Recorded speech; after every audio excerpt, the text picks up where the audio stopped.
sa Panginoon. Nandito naman tayo sa gabi ito. Tayo ay sumapat at puri sa Panginoon. Ating aralin ang kanyang mga salita sa gabi ito. Amen. Tayo po namin.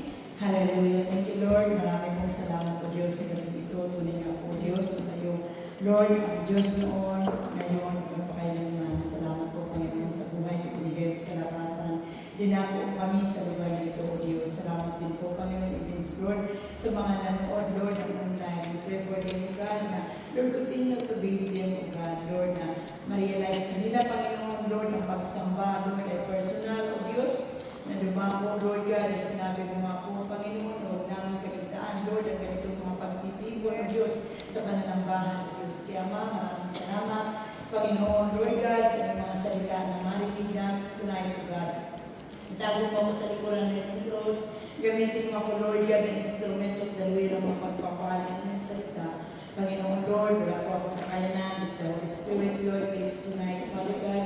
Lord, we thank you so much and we bless you and we honor your name sa pangalan ng Jesus. Amen. Amen. Tayo ay dadako sa ating mga pag-aaral. Tayong basahin po natin. Continue bang pinag-prepare natin sila Pastor, Sister Nathan, and sila ngayon nag-mission. Ang ating topic tonight is about mission. Ang title ng aking pananalaw, ang aking message tonight, prayer request and prayer over.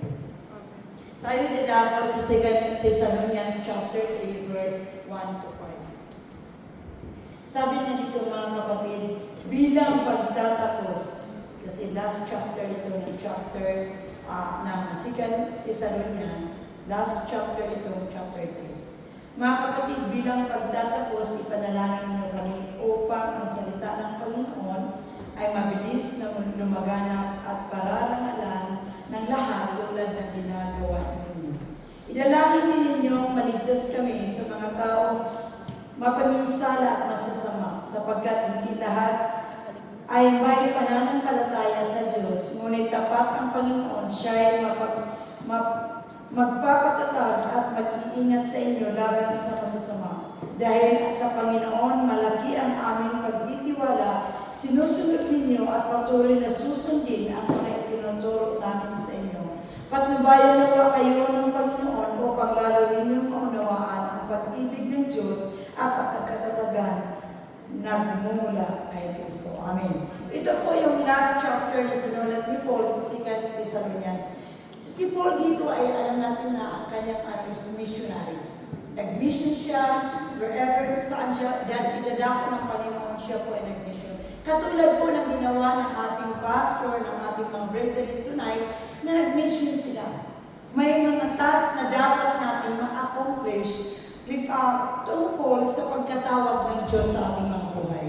Tandaan po natin dito na si Paul, sabi niya dito yung pinag-uusapan dito is yung future coming of Jesus Christ.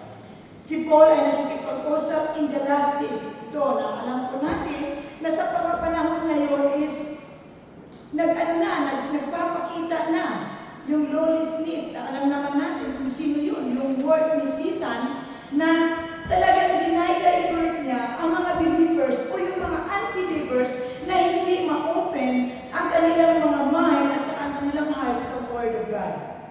Kita po natin as a Christian, we live a world which the power of evil are also being held back from complete. Sabi niya dito, 2 Thessalonians 2:7, for the secret of the power of lawlessness is already at work, but one who now hold it back will continue to do so till he is taken out of the way. Sabi niya dito na kumikilos na daw ang mga masasama at manatiling palihim hanggang pa hindi na inaalis ang pumipigil sa kanila. May pumipigil pa. Kaya hindi pa sila lantad. Diba? Hindi pa nalantad. May pumipigil pa. Tandaan natin ang mga pumipigil. Ito mga believers. Diba? Sabi niya dito, sabi niya as a Christian, tandaan ko na Jesus come to give new life, eternal life, life of the age to come. However, eternal life start now in this world, as we are citizens of the present world, with all its imperfection. Hindi tayo perfect sa mundo ito. Unperfect. Marami tayong opposition. Di ba? Pagka nag-share tayo ng Word of God, ang daming opposition, ang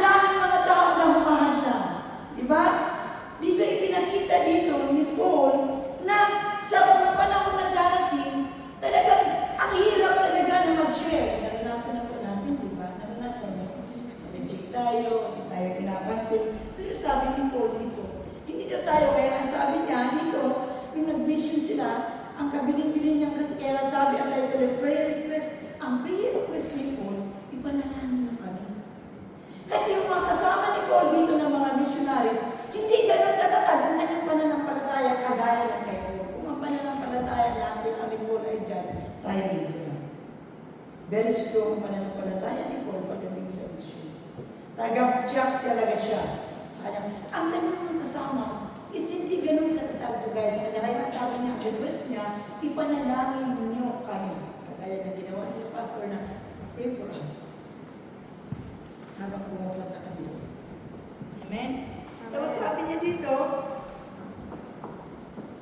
ipinakita ko dito na yung purpose, sabi na ng church, should be grown. In fact, Jesus promised it would. Sabi niya, I will build my church and the gates of Hades will overcome it. Sabi niya, sinasabi ko sa inyo, ikaw, Pedro, at sa ibabaw ng batong ito, ay itatayo ko ang aking iglesia at ang kapangyarihan ng kamatayan ay hindi laban sa kanya. Mating ka? Sabi ni dito ni Paul, sabi niya, the gates of Hades will not prevail. Walang kapangyarihan ang lahat ng humahadlang. Tapos sabi niya dito, ang gusto ng Jews sa church is to grow numbers as the gospel spread out to all the nations of the world. He also wants the church to grow in obedience and spiritual maturity. Dapat daw ang church ay mag-mature tayo, maging masunurin tayo at mag-mature tayo as a Christian. Thanks God na na-overcome ko yung pinagdaanan ko this week. Nakapagsabi talaga ako, Lord, talagang andyan ka po, Panginoon. In spite of everything na yung mga pinagdadaanan po natin, sabi niya, dapat we are the mature Christian. Hindi dapat tayo yung Kristiyano, alam niya, minsan nandyan, minsan wala, parang kung saan ang hangin, nandoon, kung andito yung hangin, nandito rin siya. Dapat hindi daw tayo gano'n. Kaya nga ang prayer request ni Paul para sa kanyang sarili o sa fellow workers niya sa mga taga-Thessalonica na ipag-pray mo kami. Kasi kami ay hindi kami maging matatag at hindi kami magtagumpay sa aming lakad pag hindi niyo kami papanalangin. Kaya yun na lang ang prayer ni Paul. Kaya nga sabi niya, the church must pray the word to the word. The word is Logos. The power of the word of God. The church must itself obey the word, Logos. Dapat ang church daw ay mag-obey daw tayo sa salita ng Panginoon. The word of God.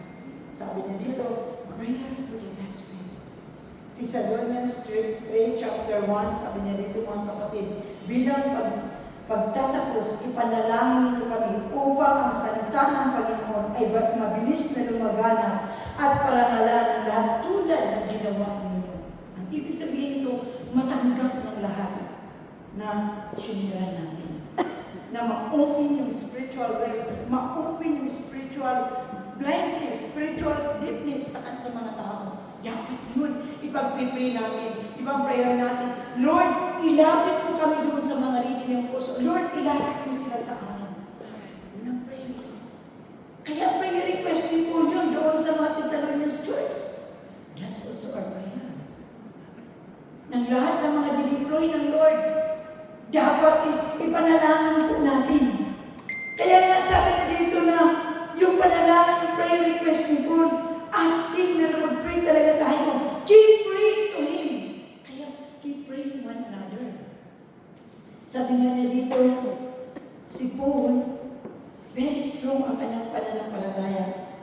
Pero yung kanyang mga kasama, kung may mga strong man ng mga believers na talagang very aggressive na mag-share ng gospel, how about kung hindi mga aggressive? Kaya pagka hindi aggressive ng yung mga believers na hindi aggressive, ipagpipray natin sila na maging bold sila, maging aggressive sila sa pag-share ng gospel. Pakapalan ng mukha. Ika nga. So, sa Tagalog na salita yan.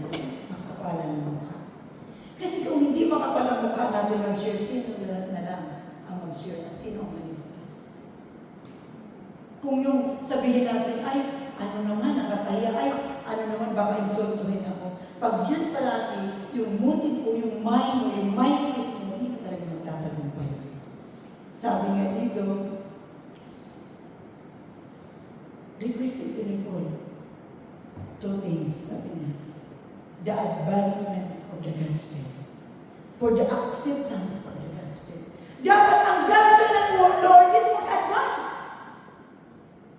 Dapat ma-advance ang gospel ng Lord sa mundo dito. Yung logos. Diba? Na dapat tayo, sabi nga niya dito, sabi niya, literally, what Paul asks is for the message of the Lord may run its race. Dapat ang salita ng Panginoon na tumatakbo din. Kung paano ang mundo ay tumatakbo ngayon. Ang mundo ngayon, tumatakbo, running out of time ang mundo. Sisita din, dapat ang mga believers ay dapat ganun din ang gagawin po natin. Hindi dapat tayo natutulog. Hindi tayo dapat relax. Hindi tayo dapat okay lang. Sabi ng Psalms 147 verse 15, inautusan niya ang mundo at agad na itong sumunod. Sino dapat ang nasa mundo na uutusan ng Diyos para bring the gospel of salvation? We as a believers, we as a followers of Jesus Christ. Hindi siya mag-utos ng tagalabas.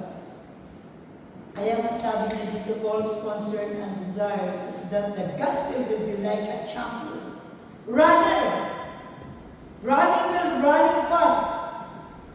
And that whatever it goes, it may be honored and a glorious redemption. Dapat daw sabi niya dito, na ang gospel ay tumatakbo. Fast. Dapat marami tayong ma-accomplish. Dapat marami tayong ma-accomplish ang mundo ito. Kasi hindi na natin, tingnan natin ang mundo kung gaano nakasama. Sabi niya, pangalawa, the acceptance of the gospel. Dapat magtanggap ng mga tao sa gospel. Tingnan mo kahit mga believers, sabi nila believers, quote unquote believers. Pero kulang sila sa acceptance ng word of God.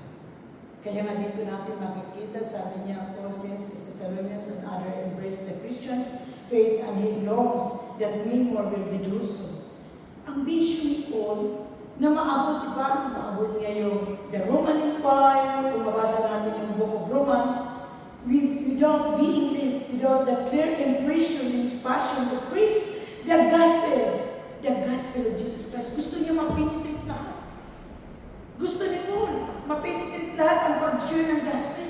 Ma-reach out. Kung gusto ni Paul yan, dapat na sa believers, sa followers of Jesus Christ, dapat yun din ang concept at yun din ang ating desire sa ating mga puso. Yun dapat ang thinking natin. Paano kaya ang Lord maka-advance? Ma-advance na ma-accept nila yung gospel of salvation. Kaya nga ito yung parating, no? Yung burden ni Paul sa mga Christian na sinishare niya talaga. Sabi niya, burden ito ni Paul na madala talaga ang good news of Jesus Christ. Sabi niya na para lang ang good news, ang Bible, ang Word of God is running out. Sabi niya, tumatakbo din daw ang salita ng Panginoon every directions and be accepted. Accepted dapat daw ng mga tao ang Word of God. Pero marami, di ba? Pag nagsishare po tayo, yung i-reject ka.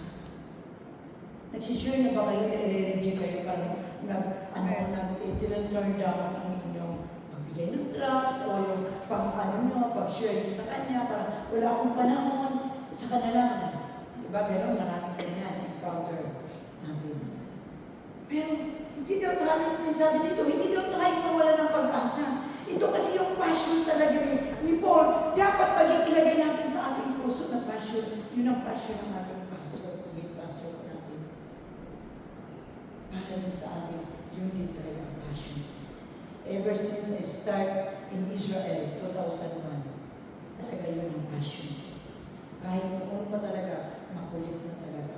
Until now.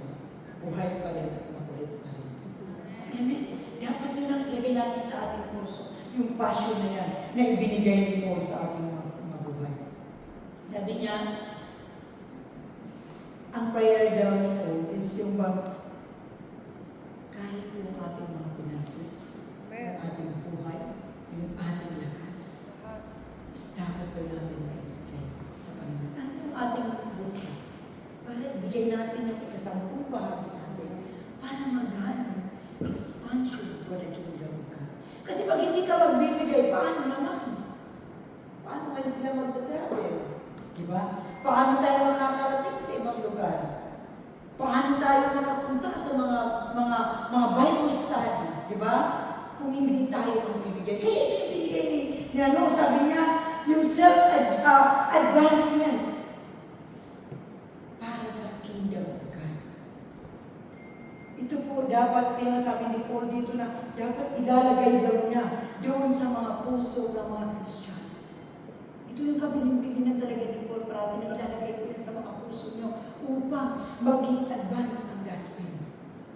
Kasi pag hindi po yan ilalagay, tayo po ay para ba tayo relax. Pag hindi tayo ipupush ng ating mga pastors, ng ating mga leaders, tayo din ay parang relax na, sit down na.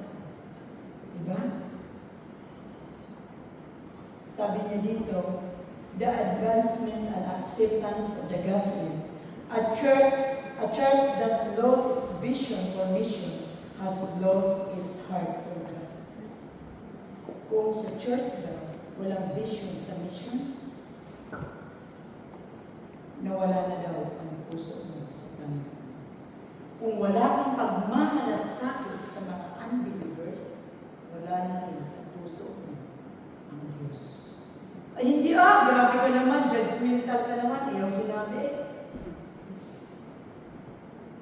Kasi kailangan ilagay natin sa ating puso. Sabi niya, a Christian who has no concern for the salvation of others is not in tune with God. In tune the purpose of God. Hindi ka pala nakatuning sa Lord. Kung wala kang vision para sa mission. Parang nag-attend ka lang na okay lang, at least, ligtas na ako, Lord. Kaya nga sabi niya, ang missionary daw, activities ng missionary, dapat may responsibilidad.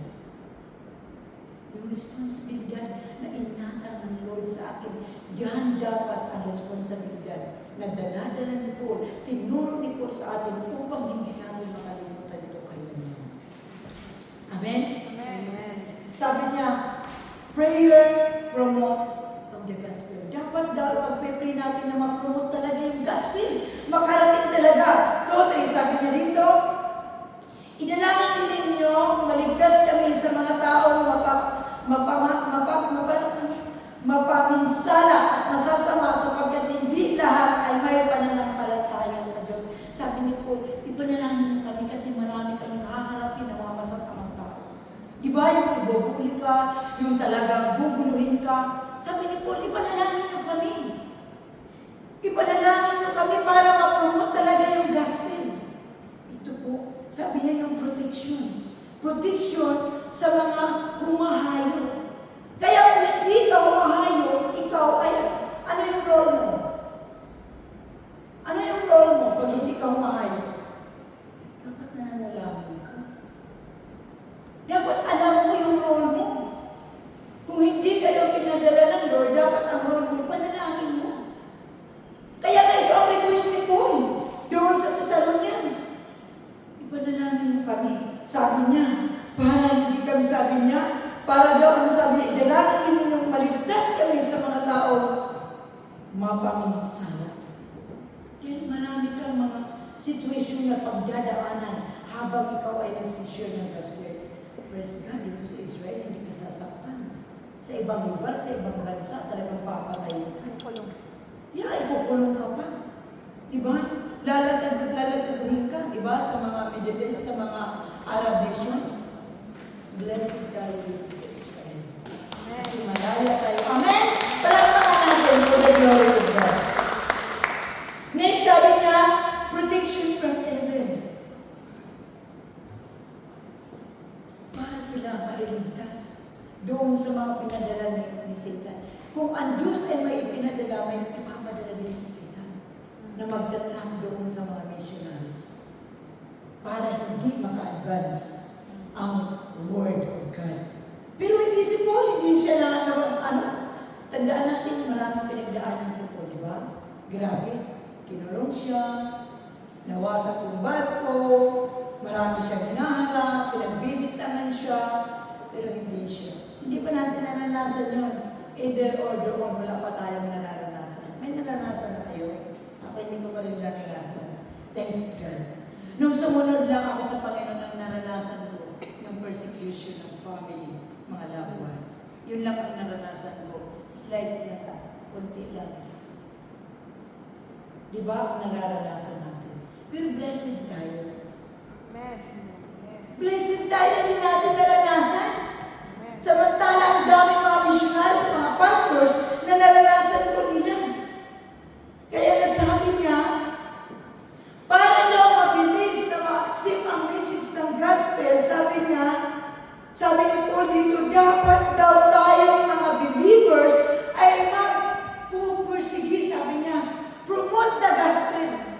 Para bang nagbinta ka, diba? Yung mga online, may pinopromote ka ng produkto, dapat ganun din daw ang gagawin natin sa ulo. I-promote natin ang salita ng Panginoon. Kagabi, pumunta ako sa Bible study, ako lang mag-isa, nandiyan naman ang kasama ko kasi may workshop. Pero thanks God, talagang kanina lumating siya din. Na kami, kasi kami dalawa lang one-on-one, para banding ko na, pintuhan din. Una nag-prayer ako, nagpinto-pintuhan, tapos nag-divert ako sa Bible, tapos pinapaliwanag ko sa kanya, tapos nagpintuhan lang kami. Kasi parang kinukuha ko muna yung attention niya. Kinukuha ko muna yung heart niya. Yung desire ng heart niya talaga. Kasi dapat hindi ka muna basta tera na tera, baka mamaya, oops, alam ko na. Alam mo ang sekreto pag nagsishare ng kayo. Huwag niyo munang isi-share ang mga mabibigay. Diyos-Diyosan, huwag niyo muna. Sabi muna yan. Love muna. Embrace the love. Huwag muna niyo i-share ang titles. Dahil masyak sila. Hindi nila maintindihan. Okay? Alam mo, kasi hindi nila maunawa ang lahat ng bagay niya. Sabi ko, may mini-mentor ako, isasama sa Bible study. Sabi ko, huwag kang tira sa Bible study. Alam mo, may discerning spirit tayo, pakikiramdaman mo yung kanyang heart. Para bang yung heartbeat niya, parang nandyan ka, hinahawakan mo yung voice. Dapat ganun tayo as a teacher, as mamahalo. Dapat pakikiramdaman mo. Huwag kang basta-basta. Kasi baka ma-shock siya. Oops, ayaw ko na. Diba? Dapat gano'n. Kaya siyempre, yung mga style kasi nila, kasi alam mo, maraming mga tao dito, yung buhay nila, hindi nila kaya i-ops. Hindi nila kaya maibigay yung buhay nila. At saka, yung style ng buhay nila at yung pamumuhay nila.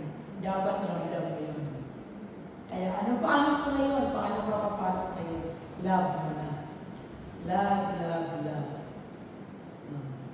Slowly papasok ka doon. Kasi may word of God naman eh. Hayaan yung word ang mag-transform sa buhay niya. Hindi yung basta-basta.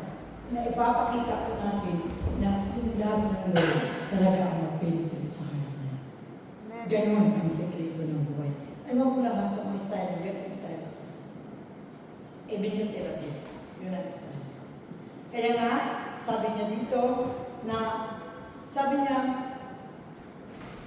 sabi niya dito, Jeremiah 1:12, sabi niya, sinabi ng Panginoon, tama ka, at nangangahulugan iyan na magbabantay ako para tiyakin matutupad ang mga sinasabi ko. Ano yung sinabi ng Diyos? Sabi niya ni Jeremiah, matutupad ang salita ng Panginoon. Ang salita ng Panginoon ay hindi mawala ng saysay.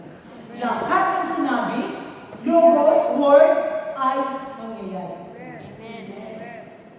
Kung nangyayari sa atin, mangyayari din sa kanila. Kaso wala, may part tayong gagawin. Manalangin, mag-mission, ibigay mo yung bulsa mo sa Panginoon. Dahil kailangan yan. Hindi ma-propagate ang kingdom of God pag walang pera. Mga kapatid, kasama sa buhay yan. Amen? Kaya kailangan natin yun. Tapos sabi na dito, Isaiah 55:11, sabi niya, ganyan din ang aking mga salita. Hindi ito mawawala ng kabuluhan, hindi ito mawala ng kabuluhan. Isa sa katuparan nito ang aking ninanais at isa sa gawa ang aking layunin kung bakit ko ito ipinadala. Bakit ipinadala daw? Dahil sa katuparan daw ng Diyos. Magaganap ang salita ng Diyos. Pag sinabi ng Diyos na magaganap, mangyayari talaga yun, no matter what. Ayaw mo sumunod sa Diyos, ayaw mo matabi sa Panginoon, gaganap siya ng iba. Pero logi ka. Then actually, tinawag ka ng Diyos, ayaw mo naman magpabi, okay. Ang Lord maghahanap ngayon siya. Diba? Nasayang na mismo yung opportunity na gagamitin ka ng Panginoon. Dapat hindi natin matimis yan. Kung sa sasakyan, dapat hindi ka maiwan ng first rate na yan. Dapat makasakay ka dahil yung aeroplanong sasakyan mo para hindi ka maiiwan. Yan yun ang Panginoon. Sabi niya dito, sabi niya, I will build my church and the gates of Hades will not overcome. Walang makakahalag sa salita ng Diyos. Ang salita ng Panginoon talaga makapangyarihan. Ang pangako niya hindi nagbabago noon, ngayon, at magpapagay. Sabi niya dito, ngunit kapag ang Panginoon siya ay magpapatatag at mag-iingat sa inyo laban sa masama. Sabi niya, sabi niya po dito, mag-iingat. Ingatan niya tayo sa masasama, di ba? Paminsan na-divert tayo. Paminsan dito tayo. Kagabi habang naglalakad ako, sabi ko, habang naglalakad ako, nag-pray ako sa iyo. Kasi ako lang mag-isa. Galing ako dito sa prayer meeting, tapos takbo ako doon. Sabi ko, kung naglalakad ako, malayo-layo pa at ang lakarin ko. Sabi ko, tapos 8:30. Sabi ko, sige lang, Lord, mabilis ang lakad, mabilis. Talaga, kasi na-Indian ako eh. Pero okay lang kasi nag-work naman siya. Tawag din ng pangangailangan ng kanyang amo, kaya kailangan siya doon. Pero doon ko nakikita talaga, pagka sumusunod ka ng Lord, talaga, hahawiin yung daan. Wow, hallelujah. Napakabanayad ng aking nilalakaran. Kasama ko kasi ang legions of angels. Sabi niya, anak, dito tayo daan. Banayad, hindi nakakatakot hanggang ako'y umuwi kagabi. Amen? Kasi ako sanay ako eh. Sanay ako na humayo talaga mag-isa. Kahit pumunta ako ng hype ako lang mag-isa, 1 o'clock in the morning darating. Pumunta ako ng 11 o'clock in the morning ako darating. Di ba? Very exciting. Pag mag-serve sa Lord, very exciting. Hindi nakakatakot. Sabi ko nga, Lord, talagang parang buhay na buhay ka parati habang nagtatravel ka, buhay na buhay ang spirit mo. Buhay din ang iyong katawan. Wow, exciting Lord. Ganon din si Paul. Kaya nga, makikita natin si Paul dito, pero very excited siya. Pero sabi niya, ipanalangin mo kami. Para itong mga kasama ko rin, lumakas ang kanilang pananampalataya. Kasi hindi naman ang pananampalataya ng kasama ni Paul, hindi kagaya sa kanya, na matapang at matatag. Kaya pag may kasama ako na medyo alam niya, talagang titibay ka sa akin. Titibay ka. Pag ikaw ang kasama ko at ititraining ko, may ititrain ako. Pero sabi ko sa kanya, pag magsabi ako, ganito lang, ganyan, sabi ko, huwag masyado harsh, huwag masyado mabigat ang bibitiwan mong mga salita dahil baka hindi tayo makapagpatuloy. Sabi niya, dahil sa Panginoon malaki ang aming pagtitiwala na sinusunod ninyo ang patuloy na susundin ang mga itinuturo namin sa inyo. Ito sabi ko, dahil sa tiwala niya sa Panginoon, susundin mo ang mga salita ng Diyos. Alam ko naman na lahat tayo, di ba? Lahat tayo, sinusunod po natin. Nagsishare ba tayo? Ating flatmates, sa ating mga friends, sa ating mga pamilya, sa ating mga loved ones. Alam niyo, malaki ang factor sa mga panahon ngayon. Alam niyo bakit? May social media tayo. Pwede niyong gamitin ang social media. Alam niyo ba na ako may nag-alok sa akin na vlogger, mag-share daw ako. Dalawang nag-alok sa akin. Saka pupunta namin ng basketbolan. Kaya nung Friday, di ako nakapunta kasi hindi ako Bible study. Sabi niya, mag-share daw ako, bibigyan daw niya ako ng food tour. Hallelujah. Sabi ko, hindi madali, magpiprint, muna ako. Kaugnayin ko muna si Lord, kausapin ko muna si Lord. Kasi hindi madali yung social media eh. Di ba? May magbabasa yun. Okay lang. Ako, di naman ako natatapos sa magbabasa. Go ahead, Satan. I will go ahead also. Di ba? Di ba? Amen? Lakpakan natin ang Diyos. Di ba? Sabi nga ni Paul dito, marami daw opposition. Sabi niya. Pero ang sabi ni Paul, dapat daw maalam ang ating pananampalataya. Maalam yung ating talagang, kapit talaga tayo sa prayer. Kasi may spiritual battle. May haharap din tayo. Kahit sa everyday na buhay natin. Di ba? Thanks God na lang, naging watchful ako this week. Muntik na ako bumigay. Hallelujah! Glory to God dahil nagtagumpay si Lord sa buhay ko. Nakarating ako sa prayer meeting at nakarating pa ako sa Bible study. Amen? Kaya ganun talaga ang Lord. Kahit ang Lord ang susundin mo, si Lord ang bahala sa'yo. Hindi ka dapat mag-worry. Worry not sa Kanya. Sabi niya, ang message doon ng Panginoon must be proclaimed, praise, talk about, and gossip by all means. Imaritis daw natin ang word of God. Imaritis mo. Tawagan mo yung mga kilala mo at magmaritis ka doon sa Kanya. Yun ang sabi niya dito, imaritis daw natin. Sabi niya dito, prayer for believers to live the gospel. Dapat ang mga mananampalataya, ipamugay daw natin ang salita ng Panginoon. Dapat ang word of God ang ipamugay po natin. Sabi niya dito, sabi niya, dahil sa Panginoon malaki ang aming pagtitiwala na sinusunod ninyo at patuloy na susundin ang mga itinuturo namin sa inyo. Patnubayan nawa kayo ng Panginoon upang lalo ninyo maunawaan pag-ibig ng Diyos at ang katatagang nagmumula kay Kristo. Dahil ang katatagan po natin ay nagmula lang kay Kristo, hindi nagmula kanino man. Kaya nga sabi ni Paul dito, sabi niya, dapat daw tayo may yung willingness natin, di ba? To depend sa Panginoon, sa pagsishare, upang ma-secure daw ang ating pananampalataya. Ang sabi niya, but Paul's confidence is in the Lord. Ability to keep and strengthen and enable His people to obey His command. Philippians 1:6, sabi niya dito, nagtitiyak ko, ipagpapatuloy ng Diyos ang mabuting gawain na sinisimulan niya sa inyo hanggang sa araw ng pagbabalik ni Hesus Kristo. Hanggang sa pagdating ng Panginoon ay matutupad ang kanyang mga salita. Habang hindi pa dumating si Jesus Christ, dapat gawin na po natin. Diba? Patuloy tayo nagpe-pray, prayer and fasting, lahat ginagawa na po natin.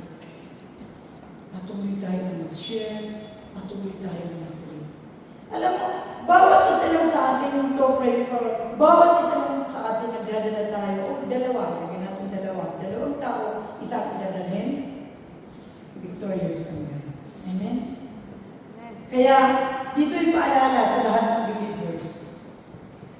Mga kapatid, bilang pagtatapos, ipanalangin niyo kami upang ang salita ng Panginoon ay mabilis na lumaganap at parangalan ang lahat tulad ng ginawa ninyo. Idalangin ninyo maligtas kami sa mga tao mapaminsala at masama sapagkat hindi lahat ay may pananampalataya sa Diyos, which is true. Hindi lahat.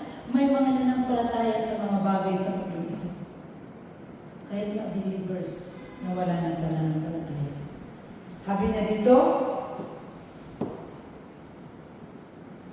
ngunit tapat ang Panginoon, siya ay magpapatatag at mag-iingat sa inyo laban sa masama dahil sa Panginoon malaki ang aming pagtitiwala na sinusunod ninyo, patuloy na susundin ang mga tinuturo namin sa inyo. Patnubayan nawa kayo ng Panginoon upang lalo ninyong maunawaan ang pag-ibig ng Diyos at ang katatagang nagmumula kay Kristo. ma-share natin ang word of God. Amen? Ang conclusion ko sa request ni Paul tonight, kaya kailangan natin pray one another na ang salita ng Panginoon ay mag-reflect sa buhay po natin. Yung word ng Lord na maipabuhay po natin, makikita sa ating buhay. Yun ang gusto ni Paul na mangyari sa atin as believers. Sabi niya, prayer upang ma-advance ang gospel. Prayer sa mga unbelievers na maipabuhay ang salita. Kaya nga sabi niya, pray without ceasing. Prayer na walang pagin. Prayer na walang hanggan. As a missionaries. Kaya patuloy natin ipanalangin ang others nila. Habang andun sila, hindi natin nilang panalo sila ngayon na ang God ang mag-gather ng mga tao sa lugar. Amen? Amen. Tayo tumayo. Taas natin ang ating mga kamay sa Panginoon. Sabi na isa niya, sino ang ipapadala mo? Sabi na isa, here I am, send me, Lord. Father, tonight, salamat po, Diyos. Lord, ito mga kamay na nakataas sa gabi ito. Tulungan mo kami, Lord, sa mga command nyo, sa mga inuutos nyo sa amin, maging obedience nyo. Tulungan mo kami, O Diyos, na lalong mapropagate ang kingdom of God in this earth. Lalo, Lord, maging advance ang gospel. Lord, lalo po, Panginoon, may preach, Lord, ang gospel all over this land of Israel. Father, thank you so much, Lord. Here we are, send us each of us, Lord God. Every corner in this land, O God. Salamat po, Panginoon, tulungan mo kami, gabayan mo kami, O Diyos. Lord, na hindi kami masatisfied na kami lang ang ligtas, Panginoon. Lord, our satisfaction, Father God, na Lord, ma-reach out din namin ang ibang mga tao, Panginoon, upang sila man din, Lord, ay makalasap ng pag-asa na nagmumula sa inyo. Dahil, Lord, sabi mo in the last days, Lord, multitudes, O God, in different language, O God, tribes and language, O God, ang lalapit sa inyo, Panginoon. Father, help us, O Lord, to do this missions, God. Give us vision, Lord, to do this mission. Help us, O God. Lord, thank you so much for tonight. We give you glory, honor, praise, adoration, thanksgiving. In Jesus' name we pray. Amen.